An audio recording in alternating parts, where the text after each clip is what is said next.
everyone. My name is Eugene. I'm the founder and CEO of Sophie's Kitchen, America's leading vegan seafood maker.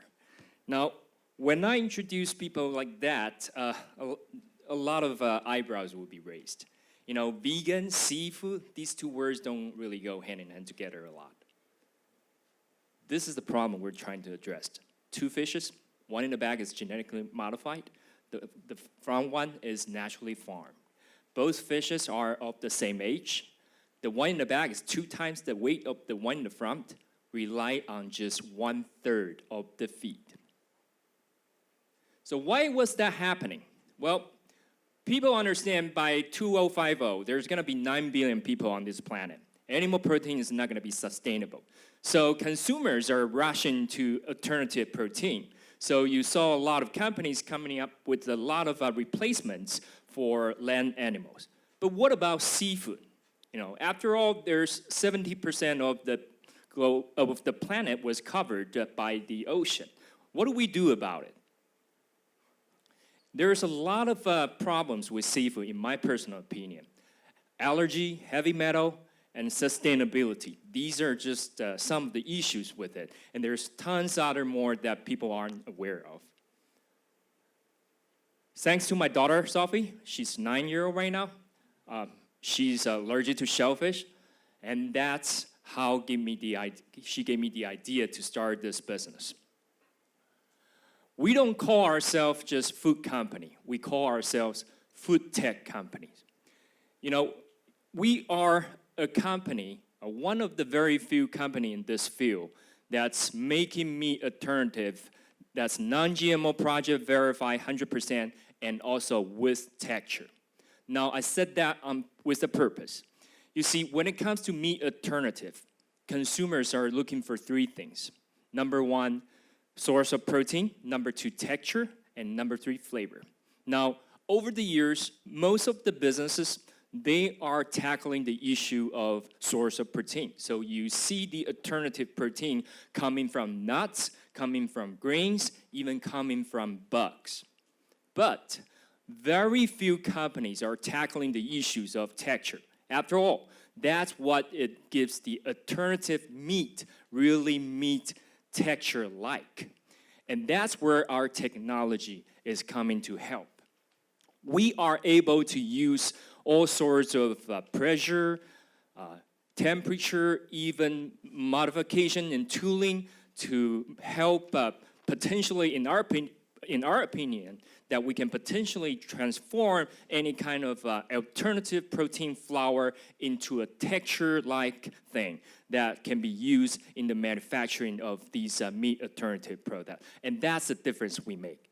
And not just that, we also use another wonderful ingredient called kanja, or a cognac, if you know Japanese language.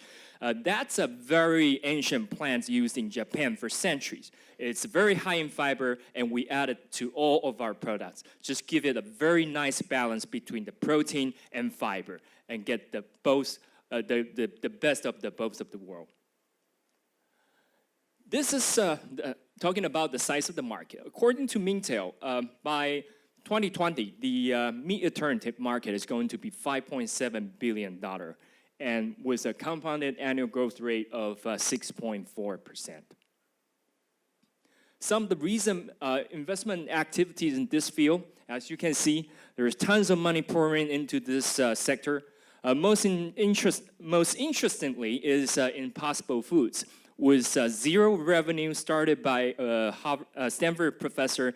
They managed to get $108 million in funding. Just think about that, how much potential and how much promise in this field. All our products are 100% non-GMO project verified, as I mentioned, and all our products are soy-free and gluten-free, and we're also kosher certified. These are some of our products, and we're launching 2 new entrees this year.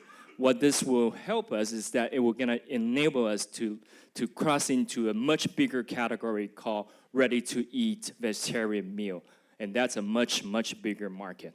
And we're probably one of the very few companies can do this seafood-themed entrees. These are some of the retailers we are in.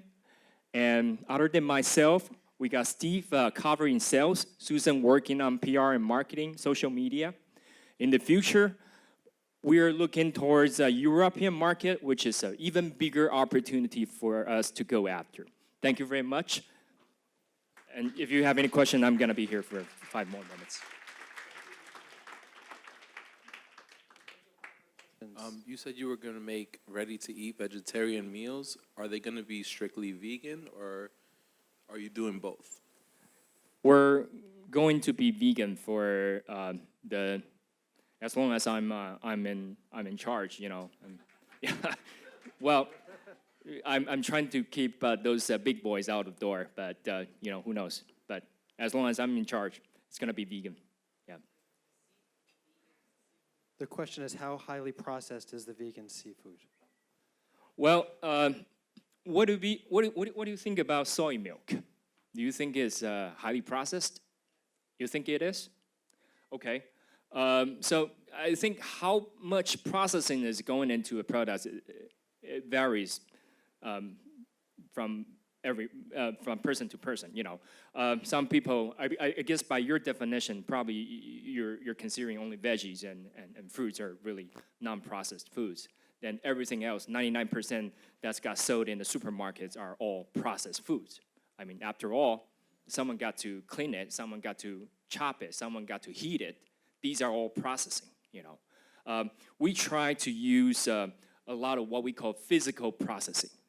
We try to stay away what the industry calls synthetic processing, meaning adding chemicals into it, you know. It's my personal belief that I cannot guarantee that this is non-processed foods because after all, we have to do a lot of work. But then again, we trying to make our label simple and clean and short, you know. If you compare our label to a lot of our competitions, we don't have those ingredients that you cannot pronounce. You know, we don't have that. And our ingredient list is probably just 1/3 or at least half of their length. And that's my commitment. Yes? Right here? Are you making the product yourself? In the beginning, yes. When Sophie was 1.5, I was making a little bit of the shrimp that you saw. But right now, we're doing it through contract manufacturing. Any final questions? Yes, sir. Would you ever be interested in making a jerky substitute? Well, good question. We're actually working on that, and this prototype is going to be launched next year. It's like I said, it's still gonna be vegan, soy-free, and gluten-free, kosher. I think a lot of the vegetarian jerky available in the market is always soy. I mean, I think in this business we use too much soy. I mean, companies get lazy. Soy is already textured by some third-party vendors, and we don't mind going through the trouble. We texture the plant protein ourselves, so that's how we can make all our foods stay soy-free, and that's how we can easily attain non-GMO Project Verified Single. Anyone else? Don't be shy. Yes.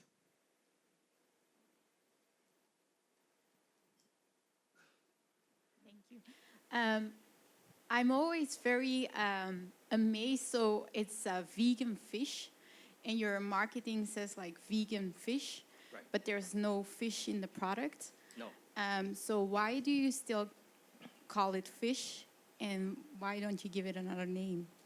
Yeah, it's a debate going on for like ever since this meat alternative started 30, 40 years ago. I think short answer is it tells people how you use it, you know, simple and quick, you know.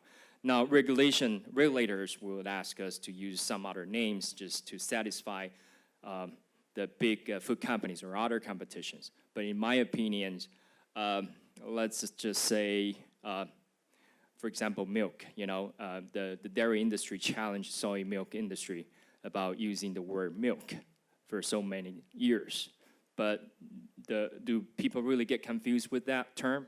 I don't think so. You know, I mean, after all, words, language is just a way for you to convey your idea. What matter is, do you really trust the product? Do you really trust the vendors? And that's what we're here about, and that's what we're trying to do in the market. Thank you. Thank you. All right, Eugene, thank you so much.